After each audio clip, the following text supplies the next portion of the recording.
Karavali news network के स्वागत। नाजरीन, इस्तकबाल है आपका करावली न्यूज की आज की ब्रेकिंग न्यूज में।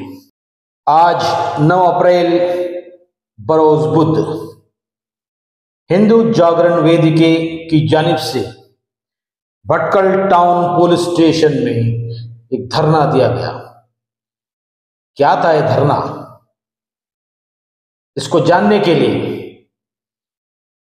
और समझने के लिए सीधा हम चलते हैं जिले के एसपी मिस्टर एम नारायण के पास।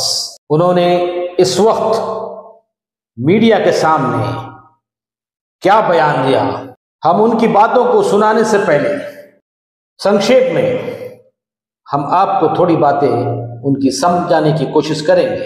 उन्होंने मीडिया के सामने ये बात कही, जिला में कानून व्यवस्था को बहाल रखना पुलिस की जिम्मेदारी है। जो लोग बार बार कानून को खराब करने की कोशिश करता है उसके ऊपर कर्नाटक पुलिस एक्ट के मुताबिक जो लोग 4 या 5 केसों में शामिल हैं और जो लोग क्रिमिनल एक्टिविटीज में शामिल होकर बार बार पुरसुकून माहौल को खराब करने की कोशिश करते हैं, उनके ऊपर पुलिस की निगाह रखना पुलिस का फर्ज है और जिम्मेदारी भी है। हमारे हेड ऑफिस के हुक्म के मुताबिक जिले के 10 राउडी शीटर के ऊपर निगाह रखकर उनको बुलाकर पूछताछ करने का हुक्म ऊपर से हमें जारी हुआ था। कल हमने सिरसी में कदम उत्सव के लिए गए हुए थे, इसलिए उन 10 राउडी शीटर्स को सिरसी में ही बुला लिया गया था, जिसमें भटकल के 2 लोगों को भी बुलाया गया था, जिसमें श्रीनिवास और जगदीश भी शामिल थे। दोनों के साथ भी पूछताछ की गई और उनको समझाया भी गया था कि अब की बार किसी भी तरह की कानूनी अड़चन पैदा न करें, पुरसुकून माहौल को खराब करने की कोशिश न करें। उनको ये वार्निंग पूछताछ के दौरान दी गई थी। ये थी एसपी एम नारायण का स्टेटमेंट जो मीडिया को दिया गया था। सुनिए उनकी जुबानी। ನಮಸ್ಕಾರ। ಜಿಲ್ಲೆಯಲ್ಲಿ ಕಾನೂನು ಮತ್ತು ಸುವ್ಯವಸ್ಥೆಯನ್ನು ಕಾಪಾಡೋದ್ರ ನಿಟ್ಟಿನಲ್ಲಿ ಯಾರು ಕಾನೂನು ಸುವ್ಯವಸ್ಥೆಗೆ ಪದೇ ಪದೇ ಧಕ್ಕೆ ಮಾಡ್ತಾರೆ ಅವರೆಲ್ಲರ ಮೇಲೆ ಕರ್ನಾಟಕ ಪೊಲೀಸ್ ಆಕ್ಟ್ ಪ್ರಕಾರ 4 ರಿಂದ 5 ಕೇಸ್ ಜಾಸ್ತಿ ಇರೋದು, ಮತ್ತೆ ಆಕ್ಟಿವ್ ಆಗಿ ರೌಡಿ ಚಟುವಟಿಕೆಗಳಲ್ಲಿ ಸಾರ್ವಜನಿಕ ಶಾಂತತಾ ಭಂಗ ಮಾಡುವಂಥವ್ರ ಮೇಲೆ ನಾವು ನಿಗಾ ಇಡಬೇಕನ್ನೋದು ನಮ್ಮ ಕರ್ನಾಟಕ ಸ್ಟೇಟ್ ಪೊಲೀಸ್ ಮ್ಯಾನ್ಯುವಲ್ ಹೇಳುತ್ತೆ। ಹೀಗಾಗಿ ನಮ್ಮ ಪ್ರಧಾನ ಕಚೇರಿ ಆದೇಶದ ಪ್ರಕಾರ SP ಅವರು, ಅಡಿಷನಲ್ SP ಅವರು, DSP, PI ಮತ್ತೆಲ್ಲ ಅಂತರೂ ಆಯಾ ದುರ್ಶಿಕ್ಷಿತ 10 ಪ್ರಮುಖ ರೌಡಿಗಳ ಮೇಲೆ ನಿಗಾ ಇಡಬೇಕು, ಅವ್ರನ್ನ ಕರೆಸಬೇಕು, ಏನು ಕಾರ್ಯಕ್ರಮ ಮಾಡ್ತಾ ಇದ್ರೆ ಪೊಲೀಸ್ ಮ್ಯಾನ್ಯುವಲ್ ಪ್ರಕಾರ ಅವರೆಲ್ಲ ಮಾತಾಡಬೇಕಂತ ಆದೇಶ ಇದೆ। ನಮ್ಮ ಜಿಲ್ಲೆಯಲ್ಲಿ 996 ರೌಡಿಗಳಿದ್ದಾರೆ। ಕಳೆದ ಈ ವರ್ಷ 8 ತಿಂಗಳ ಬಂದಮೇಲೆ ಯಾವ್ದಾವ್ದು ಆಕ್ಟಿವಿಟಿ ಇಲ್ಲ, ಎಲ್ಲ ಬಿಟ್ಟಿದಂಥವ್ರನ್ನ 167 ಜನನ ಕೈ ಬಿಟ್ಟಿದ್ದೀವಿ। ಹಾಗಾಗಿ ಈಗ ರೌಡಿ ಶೀಟರ್ಸ್ನ ಕರೆದು ಅವ್ರು ಏನು ಫಸ್ಟ್ ಏನು ಕೆಲಸ ಮಾಡ್ತಾ ಇದ್ದಾರೆ, ಅವರ ಎಕನಾಮಿಕ್ ಇನ್ಕಮ್ ಏನು ಕೆಲಸ ಮಾಡ್ತಾ ಇದ್ದಾರೆ, ಕೇಸ್ಗಳು ಯಾವ ಹಂತದಲ್ಲಿ ಅನ್ನೋದನ್ನು ನಮಗೆ ಪೊಲೀಸರು ಕೊಟ್ಟಿರೋಂಥ ಒಂದು ಅಧಿಕಾರ ಇದು। ನಿನ್ನೆ ನಾವು ಇವತ್ತು 10 ಜನ ಕರೆದು ಮಾತಾಡಬೇಕಾಗಿತ್ತು। ನಿನ್ನೆ ನಾನು ಸಿರಸಿನಲ್ಲಿ ಕದಂಬೋತ್ಸವಕ್ಕೆ ಅಲ್ಲಿ ಹೋಗೋದಿದ್ದೆ, ಹಾಗಾಗಿ ಜಿಲ್ಲೆನಲ್ಲಿ ನನಗೆ 10 ಜನ ಇನ್ಕ್ಲೂಡಿಂಗ್ ಭಟ್ಕಳದಲ್ಲಿರುವಂಥ ಈ ಶ್ರೀನಿವಾಸ ಮತ್ತೆ ಇನ್ನೊಬ್ಬ ವ್ಯಕ್ತಿ ಜಗದೀಶ್ ಜಗ್ಗು ಅಂತ, ಇವರು ಸಹ ನನ್ನ PUನಲ್ಲಿ ಇರೋರು, ಇವರು ಕರೆಸಾದ್ಮೇಲೆ ದೈನಂದಿನ ಆಕ್ಟಿವಿಟಿ ಏನು ಮಾಡ್ತೀರಾ, ಈಗೇನೇನೆಲ್ಲ ಕೆಲಸಗಳನ್ನ ನೀವು ಮಾಡ್ತಾ ಇದ್ರಂತ ಹೇಳೋದ್ ಜೊತೆಗೆ ನೀವು ಯಾವುದು ಕಾನೂನು ಸುವ್ಯವಸ್ಥೆಗೆ ಧಕ್ಕೆ ಬರುವಂಥ ಕೆಲಸಗಳು ನೀವೆಲ್ಲ ಮಾಡಬಾರ್ದು ಅಂತ ನಾವು ನಿನ್ನೆ ಅವ್ರಿಗೆ ವಾರ್ನಿಂಗ್ ಮಾಡಿದ್ದೀವಿ। ವಾರ್ನಿಂಗ್ ಮಾಡಿದ್ ಬಂದ ನಂತರ SP ಅವರು ನಮ್ಮನ್ನಲ್ಲಿ ಕರೆದು ನಮಗೆ ಹಲ್ಲೆ ಮಾಡಿದ್ದಾರೆ ಅಂತ ಹೇಳಿ ಸುಳ್ಳು ಆರೋಪ ಮಾಡಿದ್ದಾರೆ। ಬಂದು ಹಾಸ್ಪಿಟ್ಲಲ್ಲಿ ಸೇರುವಂತ ನಾಟಕ ಮಾಡಿ ಆಮೇಲೆ ಅಲ್ಲಿಂದ ಹೈವೇಗೆ ಬಂದ್ ಮಾಡಬೇಕು ಅಂತ ಬಂದ್ರು, ಬಟ್ ಅಲ್ಲಿ ನಮ್ಮ DSP ಅವರು, ನಮ್ಮ ಅಡಿಷನಲ್ SP ಅವರೆಲ್ಲ ಹೈವೇ ಬಂದ್ ಮಾಡಕ್ ಬಿಟ್ಟಿಲ್ಲ। 10 ಮಿನಿಟ್ಸ್ ಇದ್ದ ತಕ್ಷಣ ಎಲ್ಲ ಪೊಲೀಸ್ ಸ್ಟೇಷನ್ ಬಂದ ನಂತರ ತಿರ್ಗಾ ನಾನು ಬರ್ಬೇಕಂತ ಹೇಳಿದ್ರು। ಹಾಗಾಗಿ ನಿನ್ನೆ ನಾನು ಮುಡುಗೋಡಲ್ಲಿದ್ದೆ, ನಾನು ಬೆಳಗಿನ ಜಾವ ಬಂದು ಇಲ್ಲಿ ಬೆಳಗ್ಗೆ ಚನ್ನಪಟ್ಟಣ ದೇವಸ್ಥಾನಕ್ಕೆ ಹೋಗಿ ನಾನು ನೆಕ್ಸ್ಟ್ ಬಂದೋಬಸ್ತಲ್ಲಿ ಮಾಡೋದಂತ ನಮ್ಮವರಿಗೆಲ್ಲ ಹೇಳಿ ನಾನು ಇವತ್ತು ಬಂದೆ। ಬಂದ ತಕ್ಷಣ ಅವರು SP ಅವರು ನಡ್ಕೊಂಡಿದ್ದು ನಮ್ಗೆ ಏನೋ ತುಂಬಾ ಮಾನಸಿಕವಾಗಿ ಹಂಗಾಗಿದೆ ಅಂತೆಲ್ಲ ಹೇಳ್ತಾ ಇದ್ರು. ಆಯ್ತು, ನಾವು ಹೇಳಿದ್ರು ನಾವು ಕಾನೂನುಬದ್ಧವಾಗಿ ಏನ್ ಕೆಲಸ ಮಾಡಬೇಕು ಮಾಡಿದೀವಿ, ನಾವು ಅದನ್ನ ಫೇಸ್ ಮಾಡ್ತೀವಿ. ಯಾರು ಈ ರೌಡಿ ಚಟುವಟಿಕೆಗಳು ಬಿಟ್ಟು ಪ್ರಧಾನ ಸಮಿತಿಗೆ ಬರ್ಬೇಕನ್ನೋದು ನಮ್ಮ ಉದ್ದೇಶ ಇರುತ್ತೆ. ಮತ್ತೆ ಅವ್ರಿಗೆ ನಮ್ಮ ಪೊಲೀಸ್ ಪ್ಯಾನಲ್ ಏನು ವಾರ್ನಿಂಗ್ ಕೊಡ್ಬೇಕು ನಾವು ಅದನ್ನ ಮಾಡಿದೀವಿ. ಅವ್ರು ಮಾಡ್ತಿರೋದೆಲ್ಲ ಆರೋಪಗಳು ಶುದ್ಧ ಸುಳ್ಳು. ಅದನ್ನ ನಾವು ಯಾರ್ಯಾರು ವಿತೌಟ್ ಪರ್ಮಿಷನ್ ರೋಡ್ ಬ್ಲಾಕ್ ಪ್ರಯತ್ನ ಮಾಡಿದ್ದಾರೆ, ನಮ್ಮ ಕಚೇರಿಗೆ ಬಂದಿದ್ದಾರೆ, ಅವ್ರಿಗೆಲ್ಲ ಕಾನೂನು ಪ್ರಕಾರ ಏನ್ ತಗೋಬೇಕೋ ನಾವು ಆ ಪ್ರಕಾರ ಮಾಡ್ತೀವಿ. ಆಮೇಲೆ ಇವತ್ತು ತುಂಬಾ ನಾಯಕರು ಅವರೆಲ್ಲ ಬಂದು ನನ್ನ ಜೊತೆ ಮಾತಾಡಿದ್ರು.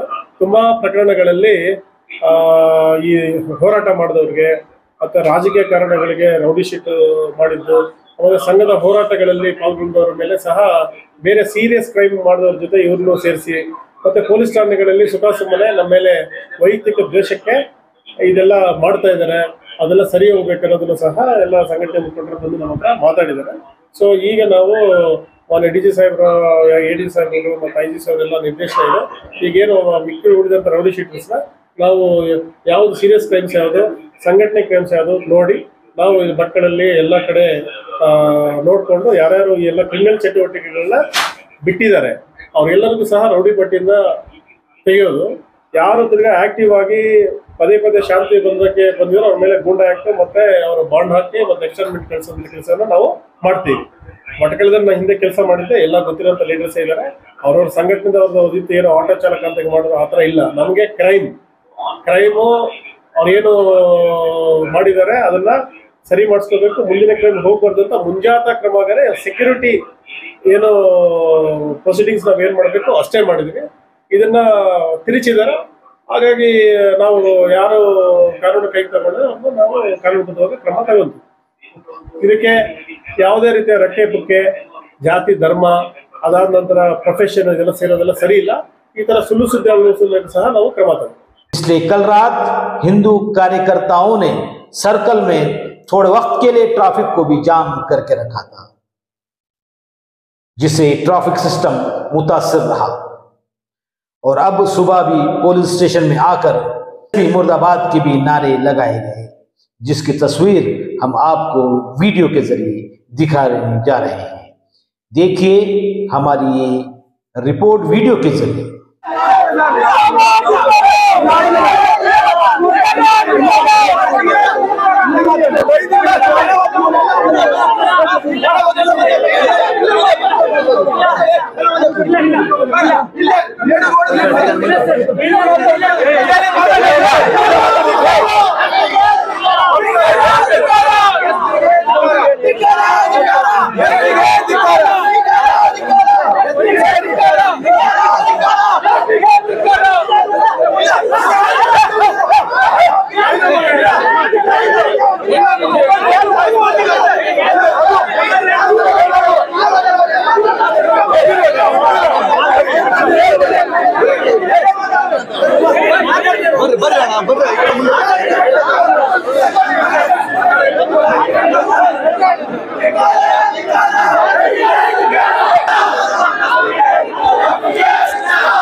ಮಾನ್ಯ SP ಅವರ ಹತ್ರ ಚರ್ಚೆ ಮಾಡಿದ್ದೇವೆ.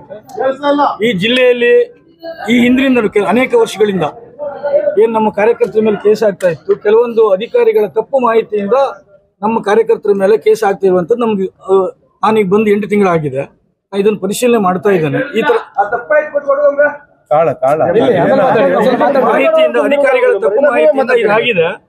ನಾವು ಇನ್ನು ಮುಂದೆ ನಾವೀಗ ನಮ್ಮ ಕಾನೂನಿನ ವ್ಯಾಪ್ತಿಯಲ್ಲಿ 18 ಮಂದಿನ ಎಷ್ಟು ಹೇಳಿದ್ರಲ್ಲ, 18 ಮಂದಿದು ಈ ತರ ಶೀಟ್ ಭಟ್ಕಳ ಮತ್ತು ಕೆಲವು ದೂರಲ್ಲೂ ಮತ್ತೆ ಇಡೀ ಜಿಲ್ಲೆದು ಆ ತರದನ್ನು ನಮ್ಮ ಹಿರಿಯರ ಒಂದು ಆದೇಶದ ಮೇರೆಗೆ ನಾವು ಕರೆಸಿ ಮಾತಾಡಿದ್ದೀವಿ. ಕೆಲಸ ನಮ್ಮ ಪೊಲೀಸ್ ಭಾಷೆಯಲ್ಲಿ ನಾವು ಮಾತಾಡಿದ್ದು ಹೌದು, ನಾನು ತಪ್ಪು ಅಂತ ಹೇಳಲ್ಲ. ಅದು ಕೆಲವರಿಗೆ ಬೇರೆ ರೀತಿಯೇ ನಾವು ಅದನ್ನು ಟ್ರೀಟ್ಮೆಂಟ್ ಕೊಟ್ಟಿದ್ದೇವೆ. ಅದು ಇಲ್ಲಿ ಯಾವುದೇ ರೀತಿಯಲ್ಲಿ ತಾನು ಆ ತರ ನಡ್ಕೊಂಡಿಲ್ಲ ಒಂದು. ಮತ್ತೆ ಈ ನಿಮ್ಮ ಇಲ್ಲಿ ತಪ್ಪು ಮಾಹಿತಿ ಅಧಿಕಾರಿಗಳಿಂದ ಹೋಗಿದೆ ಹೇಳುವ ಕಾರಣದಿಂದ ನಾವು ಇಡೀ ಉತ್ತರ ಕನ್ನಡ ಜಿಲ್ಲೆಯಲ್ಲಿ ಯಾರು ಸಾರ್ವಜನಿಕವಾಗಿ ಅಂದ್ರೆ ನಮ್ಮ ಸಂಘಟನೆ ಪರವಾಗಿ ಯಾರು ಹೋರಾಟ ಮಾಡ್ತಾರೆ ಆ ಥರದೆಲ್ಲ ಕೇಸ್ಗಳನ್ನು ನಮ್ಮ ಇಡೀ ಉತ್ತರ ಕನ್ನಡ ಜಿಲ್ಲೆ ಅಧಿಕಾರಿನ ಇಟ್ಟುಕೊಂಡು ರಿವ್ಯೂ ಮಾಡಿ ಆ ಥರ ಕೇಸನ್ನು ಕ್ಲೋಸ್ ಮಾಡ್ತಿರುವಂಥದ್ದು ನಮಗೆ ಭರವಸೆಯನ್ನು ಕೊಟ್ಟಿದ್ದಾರೆ. ಹಾಗಾಗಿ ನೀವು ಯಾವುದೇ ಕಾರಣದಲ್ಲಿ ಇದನ್ನು ನಾವು ಸವ್ಯಾವೃತ್ತವಾಗಿ ಮುಗಿಸ್ಕೊಳ್ಬೇಕು. ಯಾವುದೇ ತಾನು ಈ ಜಿಲ್ಲೆ ಶಾಂತಿಯುತವಾಗಿ ಇರಬೇಕು ಬಯಸ್ಕೊಂಡು ಬಂದವನು, ನಮ್ಗೆಲ್ಲರೂ ನೀವು ಸಹಕಾರ ಕೊಡಬೇಕು, ನಿಮ್ಮ ಜೊತೆ ನಾ ಇದ್ದೇನೆ ಹೇಳುವಂಥದ್ದನ್ನು ಸ್ಪಷ್ಟವಾಗಿ ಅವರು ನಮ್ಮ ಹತ್ರ ಮಾತಾಡಿದ್ದಾರೆ. ಹಾಗಾಗಿ ಭಟ್ಕಳದ ಜೊತೆಗೆ ಇಡೀ ಉತ್ತರ ಕನ್ನಡ ಜಿಲ್ಲೆಯ ಜೊತೆಗೆ ತಾನು ಇರ್ತೇನೆ. ನಾನು ಈ ಥರ ಯಾವುದೇ ಕೇಸ್ ಆಗ್ಲಿಕ್ಕೆ ನಾನು ಅಧಿಕಾರಿಗಳು ಯಾರೇ ತಪ್ಪು ಮಾಹಿತಿ ಕೊಟ್ಟರು ಅದನ್ನು ಪರಿಶೀಲನೆ ಮಾಡಿದಂತೂ ಆಕ್ಷನ್ ತಗೊಳ್ಳುವುದಿಲ್ಲ, ಇಷ್ಟು ಭರವಸೆಯನ್ನು ಕೊಟ್ಟಿದ್ದಾರೆ.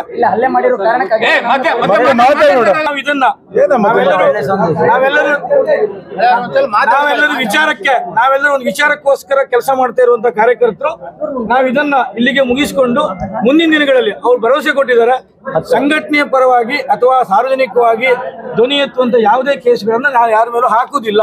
ಅವ್ರು ವೈಯಕ್ತಿಕವಾಗಿ ಕೇಸ್ ಮಾಡ್ಕೊಂಡು ರೌಡಿ ಶೀಟ್ ಅಥವಾ ಬೇರೆ ಬೇರೆ ಕೇಸ್ ಇದ್ದು ನಾವು ಮಾಡ್ತೇವೆ ಬಿಟ್ಟರೆ ಈ ತರ ಕೇಸ್ಗಳು ನಾವು ಮಾಡುವುದಿಲ್ಲ ಅಂತಂದ್ರೆ ಇಡೀ ಜಿಲ್ಲೆಯಲ್ಲಿ ಎಸ್ಪೆಷಲಿ ಭಟ್ಕಳದಲ್ಲೂ ನಾವು ಅದನ್ನ ಪರಿಶೀಲನೆ ಮಾಡಿ ಮಾಡ್ತೇವೆ ಅಂತ ಹೇಳಿದ್ದಾರೆ.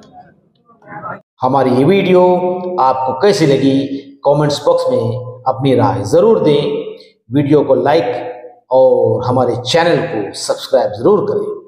आइंदा एक और नई वीडियो के साथ आपसे मुलाकात होगी, तब तक के लिए आदाब। ಕೇಳು ಈಗ ಹಾಗಾದ್ರೆ ಒಂದು ಕೇಸು ಬೀಳುಕಾಗ ಅಕ್ಕಿ ಖರ್ಚಾಗ ಆಕಳ ಮಕ್ಕಳ ಬಡಿ ಆಗೋಕಾಗ ಅಂದ್ರೆ ಆಗುದಿಲ್ಲ. ಸಮಾಜಕ್ಕಾಗಿ ಕೇಸ್ ಹಾಕೊಳ್ಳೋದು ಗೌರವ ನಮ್ಗೆ. ನಾವು ವೈಯಕ್ತಿಕವೇ ಯಾರ ಮನೆಗೆ ರೇಪ್ ಮಾಡಕ್ ಹೋಗಿ ದರೋಡೆ ಮಾಡಕ್ ಹೋಗಿ ಕೇಸ್ ಹಾಕ್ಲಿಲ್ಲ. ನಾವು ಹಾಕೊಂಡ್ರೆ ನಾವ್ ಯಾರು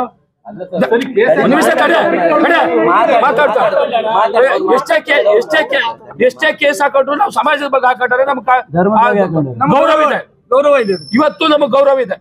ಒಂದು SP ಅವ್ರು ಏನ್ ಹೇಳುದು ಪ್ರಕರಣ ಅಂದ್ರೆ, ಒಂದು ಇಲ್ಲಿಯ ಲೋಕಲ್ ಅಧಿಕಾರಿಗಳಿಂದ ಕೆಲವು ತಪ್ಪು ಮಾಹಿತಿ ಆಗದೆ, ಅದು ಯಾರು ಅಂತ ಬೇಡ, ಅದನ್ನ ತನ್ನ ಗಮನಕ್ಕೆ ತಂದ್ರಿ ನೀವು, ಅದನ್ನ ಸರಿಯಾಗಿ ಮಾಡ್ತೀನಿ ನಾ ಮುಂದೊಂದು ದಿವಸ. ಅಂತ ಪ್ರಕರಣಗಳು ಆಗ್ಲಿಲ್ಲ ಆದಾಗ ನಾನು ನೋಡ್ಕೊಳ್ತೀನಿ. ಇಲ್ಲೇ ಅಲ್ಲ, ಇಡೀ ಜಿಲ್ಲೆಯಲ್ಲಿ 900 ಚಿಲ್ಲರಿ ರೌಡಿ ಶೀಟರ್ ಅವ್ರೆ. ಅದ್ರೊಳಗೆ ನಾವೇನ್ ಹೇಳಿದ್ರು, ಜಿಲ್ಲಾಧ್ಯಕ್ಷರು ಏನ್ ಹೇಳಿದ್ರು, ಸಾಮಾಜಿಕ ಹೋರಾಟ ಮಾಡಿದವರು, ದೇಶಕ್ಕಾಗಿ ಹೋರಾಟ ಮಾಡಿ, ದೇಶದ ವಿಚಾರ ಬಂದಾಗ, ಗಡಿ ವಿಚಾರ ಹೋರಾಟ ಬಂದಾಗ, ಮತ್ತೆ ಧರ್ಮದ ವಿಚಾರ ಹೋರಾಟ ಬಂದಾಗ ಅವ್ರಿಗೆ ಆ ಕೇಸ್ ನಲ್ಲಿ ನೀವು ಫಿಟ್ ಮಾಡೋಕಿಲ್ಲ ರೌಡಿ ಶೀಟ್. ಯಾವಾಗ ರೌಡಿ ಶೀಟ್ ಅಂತ ನೀವು ಯಾವಾಗ ಮಾಡ್ತೀರಿ, ನೀವು ವೈಯಕ್ತಿಕವಾಗಿ ದರೋಡೆ, ರೇಪ್ ಮಾಡ್ದವ, ಗುಂಡಗಿರಿ ಮಾಡ್ದವ, ಅನೈತಿಕ ಚಟುವಟಿಕೆಗಳನ್ನ ಮಾಡ್ದವ, ಅಥವಾ ಇನ್ಯಾವ್ದಾದ್ರು ಬೇಡದ ಕೆಲಸವನ್ನ ಮಾಡ್ದವ ಅಂತವನ್ನ ಬಗ್ಗೆ ನೀವು ರೌಡಿ ಶೀಟ್ ಹಾಕಿ, ನಮ್ದೇನು ಅಭ್ಯಂತರ ಇಲ್ಲ. ಅದನ್ನ ಬೈಫರ್ಕೇಶನ್ ಮಾಡ್ಬೇಕು. ಈಗ ಅದನ್ನ ಬೈಫರ್ಕೇಶನ್ ಮಾಡ್ತಂತ ಹೇಳಿದ್ದಾರೆ. ಯಾವ್ದು ಸಮಾಜಕ್ಕಾಗಿ ಹೋರಾಟ ಮಾಡ್ತಾನೆ, ಧರ್ಮಕ್ಕಾಗಿ ಹೋರಾಟ ಮಾಡ್ತಾನೆ, ಗೋ ಹತ್ಯೆ ಸಲುವಾಗಿ ಹೋರಾಟ ಮಾಡ್ತಾನೆ, ದೇಶದ ವಿಚಾರ ಬಗ್ಗೆ, ಯೋಧರ ಬಗ್ಗೆ ಹೋರಾಟ ಮಾಡ್ತಾನೆ, ಅವ್ರ ಮೇಲೆ ಕೇಸ್ ಹಾಕೋದಿಲ್ಲ ಅನ್ನೋದು ಒಂದು ಭರವಸೆ ಕೊಟ್ಟಿದ್ದಾರೆ. ಹಾಗಾಗಿ ನಾವಿಷ್ಟು ನೀವು ನಮ್ಮ ಮೇಲೆ ಹೇಗೆ ಭರವಸೆ ಇಟ್ಟಿದ್ರು, ನಾವು ಅವ್ರ ಮೇಲೆ ಭರವಸೆ ಇಟ್ಟದ್ದು. ಹಾಗಾಗಿ ನಾವ್ ಏನ್ ಮಾಡ್ಬೇಕಾಯ್ತು, ನಿಮ್ಮ ಸಲುವಾಗಿ ನಿನ್ನ ಏನ್ ಮಾಡ್ಬೇಕಾಯ್ತು ನಾವು ಮಾಡಿದ್ದೇವೆ. ನಾನು ರಾತ್ರಿ ಇಡೀ ಇಲ್ಲಿ ಕೂತ್ಕೊಳ್ತಂತ ಹೇಳಿದ್ರು, ಅನಿವಾರ್ಯ ಕಾರಣದಿಂದ ನಮ್ಮ ಇಲ್ಲಿಯವ್ರ ಕೂತ್ಕೊಳ್ಳೋದು ಬೇಡ, ಬೆಳಿಗ್ಗೆ ಬರ್ತಾರೆ. ಬೆಳಿಗ್ಗೆ ಬಂದಿದ್ದಾರೆ ಅವರು SP ಅವರು, ಅಲ್ಲೆಲ್ಲವನ್ನು ಮುಗಿಸಿ ಬಂದಿದ್ದಾರೆ. ನೀವು ಹೇಳ್ದು SP ಅವ್ರು ಪರನ್ ಅಂತಲ್ಲ, ಯಾರು ಪರನ್ ಅಂತಲ್ಲ, ಕಾನೂನು ಸುವ್ಯವಸ್ಥೆ ಕಾಪಾಡೋದ್ರಿಂದ ನಾವು ನಮ್ಮ ಕಾರ್ಯಕರ್ತರು ನ್ಯಾಯ ಸಿಗ್ಬೇಕಾಯ್ತು. ಆ ಕಾರ್ಯಕರ್ತರ ಬಗ್ಗೆ ನಮ್ಗೆ ಹೆಮ್ಮೆ ಇದೆ. ಅವ್ನು ವೈಯಕ್ತಿಕವಾಗಿ ಎಲ್ಲೂ ಕೇಸ್ ಹಾಕಲಿಲ್ಲ ಶ್ರೀನಿವಾಸ. ಹಾಗಾಗಿ ಆ ಸಮಾಜ ಇಷ್ಟು ದೊಡ್ಡ ಸಮಾಜ ಅವನು ಒಟ್ಟಿಗೆ ಅವ್ರು ಅನ್ನೋದು ನಾವು ಮನದಟ್ಟು ಮಾಡ್ಕೊಟ್ಟಿದ್ದೇವೆ. ಮತ್ತೊಂದು ಕಾರ್ಯಕರ್ತರಿಗೆ ಈ ತರ ಆಗಬಾರ್ದು ಅನ್ನೋದೊಂದು ಸೂಚನೆ ಇದೆ ಅಧಿಕಾರಿಗಳಿಗೆ. ಆ ದೃಷ್ಟಿಯಿಂದ ಶ್ರೀನಿವಾಸ್ ಒಬ್ಬನೇ ಅಲ್ಲ, ಶ್ರೀನಿವಾಸ್ ಒಟ್ಟಿಗೆ ನಾವೆಲ್ಲಾ ಬಡ್ಕಳದ ಕುಟುಂಬರು ಅವನು ಬೆಂಗಾಲಾಗಿ ನಿಂತಿದ್ದೇವೆ. ಆ ಬೆಂಗಾಲಾಗಿ ನಿಂತ ನಿಮ್ಮೆಲ್ಲರ ಕಾರ್ಯಕರ್ತರು ಅನಂತ ಧನ್ಯವಾದ ಹೇಳಿ ನಾನು ಮುಗಿಸ್ತೇನೆ.